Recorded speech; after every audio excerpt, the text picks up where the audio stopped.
For my cultural plunge project, I went to the Malibu Hindu temple in the city of Calabasas, near Malibu, California.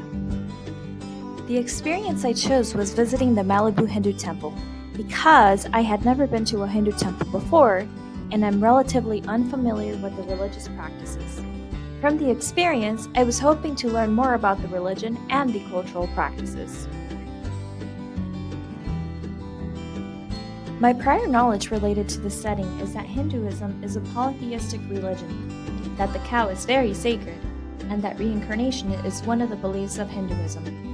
Although I no longer believe this to be true, as a child I was raised Catholic, and thus was taught that polytheistic religions that worshipped idols were false religions.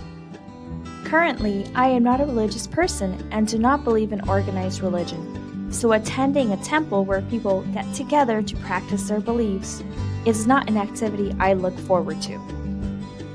The emic perspective related to this experience is one of inclusion. The first access point to the temple, thanks to technology, is its website.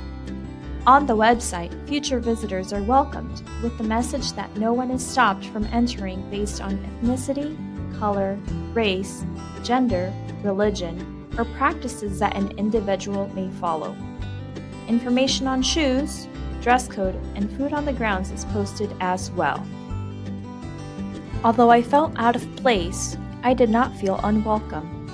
As the priest opened up the secondary shrines, I smiled at him and he smiled back, but he did not approach me, which made me feel more comfortable since I was already feeling very anxious about the experience. This action itself made me feel welcome and made me feel included. Before the experience, I felt somewhat nervous because I knew that I would be going to this event alone. Going to new settings by myself gives me anxiety as I do not know what to expect, who I will talk to, or what I am expected to do. Also, I get social anxiety when going to events where there are large crowds, be it a concert, a festival, or a conference. I was concerned that the experience would be defined by people trying to convert me to Hinduism. During the experience, I felt anxious at first, but then I felt at ease. When I arrived, I saw people approaching the temple who were not Indian, both men and women, young and old, and I finally found the courage to get out of my car. I took off my shoes, then walked inside. I did not know where to go, or what to do, or where to sit. So I just walked around. As I walked around, I saw other people praying in front of shrines and meditating and giving food offerings. At a certain point, everyone disappeared and I felt completely alone. I found some stairs which led to an office where there was a man giving out information.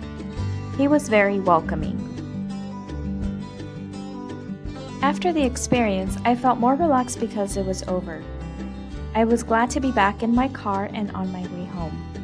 And despite having a conversation with the man in the office, I did not feel like I really connected with anyone there. Others in the setting saw me as just another visitor.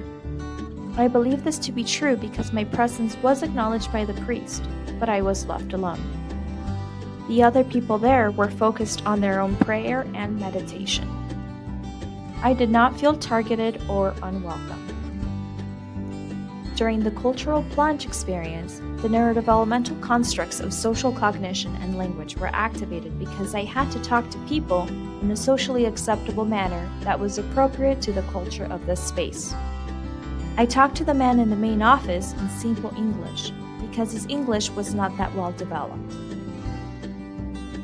I had to pick up on social cues, study the space to see how I was going to interact within it and with the people there, because I did not want to do anything that made the people who attended temple feel uncomfortable or offended. From doing this assignment, I learned that it takes courage to step out of your comfort zone. It can be a huge source of anxiety to be put in an unknown setting with new people, and at times it is unavoidable. This knowledge will influence my educational practices in the future by encouraging me to be welcoming to all students who walk into my room, including their parents who might also feel anxiety when they have to enter school grounds. Their anxiety may stem from their immigration status, their perception of the quality of their spoken English, or simply from not knowing what to expect. Thus, I will take various approaches to reach out to parents as soon as possible, early in the school year, so that they may feel comfortable in contacting me and in attending school events to support their children.